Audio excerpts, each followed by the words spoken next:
Welcome back guys. र आज पनि म नयाँ भिडियो लिएर उपस्थित भइसकेको छु।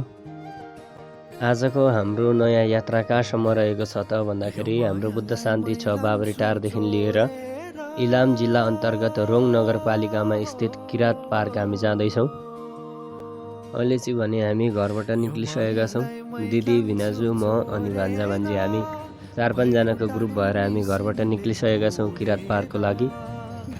आज पनि हाम्रो यात्रा दुईतर्फ छ र पहिलो चाहिँ हामी किरात पार्क जानेछौँ र किरात पार्कबाट फर्किँदाखेरि चाहिँ नेपालकै तेस्रो नम्बरमा पर्ने एकदमै लामो झोलुङ्गे पुल छ र त्यहाँ पनि हामी जानेछौँ।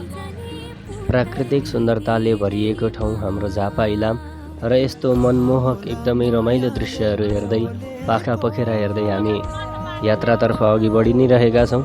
रमाइला स्थानहरू हामी अवलोकन गरि नै रहेका छौँ।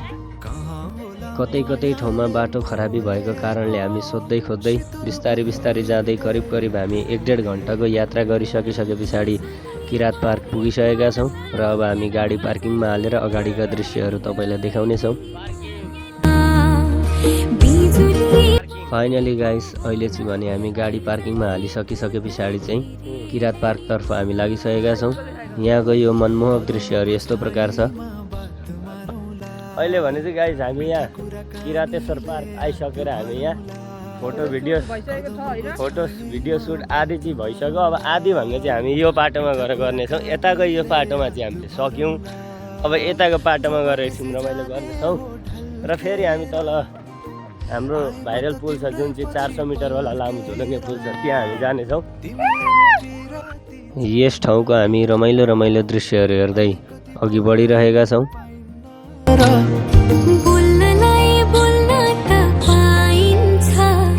बोल्ने पनि तरिका चाहिन्छ, बोल्नलाई बोल्न त पाइन्छ, बोल्ने पनि तरिका चाहिन्छ।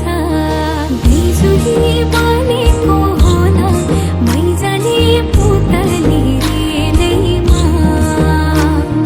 बिजुली बनेको।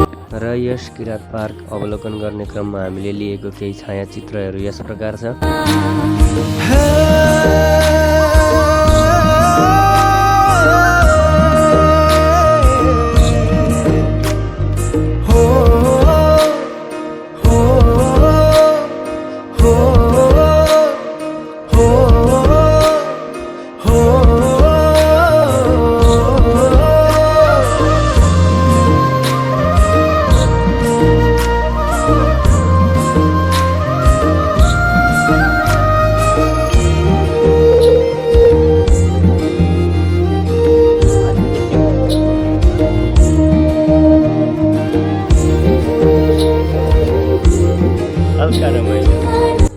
फुलले भरिएको एकदमै राम्रो यो बगैँचाहरू हेर्दै हामी यहाँ घुमफिर गरि नै रहेका छौँ। सजाइदिउँला मै तिम्रो बगैँचा, बादलमाथि उड्ने भएर आकाश तानी ल्याइदिउँला हातैमा, कदमको छायैमा बात मारौँला।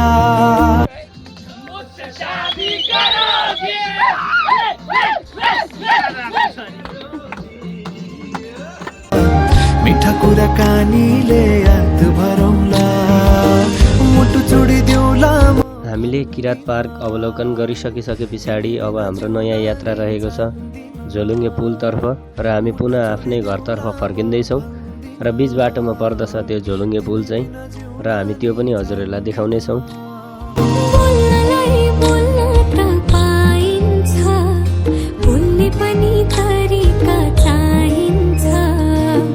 र पुनः हामीले गाडीमा केही समय यात्रा गरिसके पछाडि फर्किँदै गर्दा हामी फेरि झोलुङ्गे पुलतर्फ जाँदैछौँ र अहिले भने हामी झोलुङ्गे पुल पुग्न आँटेका छौँ।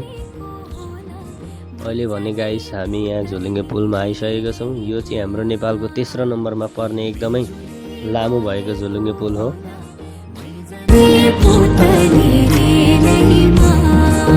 हामी झोलुङ्गे पुलमा पनि आएर यहाँ रमाइला छायाचित्रहरू लिइसके पछाडि अब हाम्रो यात्राको विराम यही हुनेछ र तपाईँहरूलाई गाइस भिडियो मन परेमा लाइक, सेयर, कमेन्ट, सब्सक्राइब गर्न अवश्य नै नभुल्नुहोला। आजको लागि यति नै।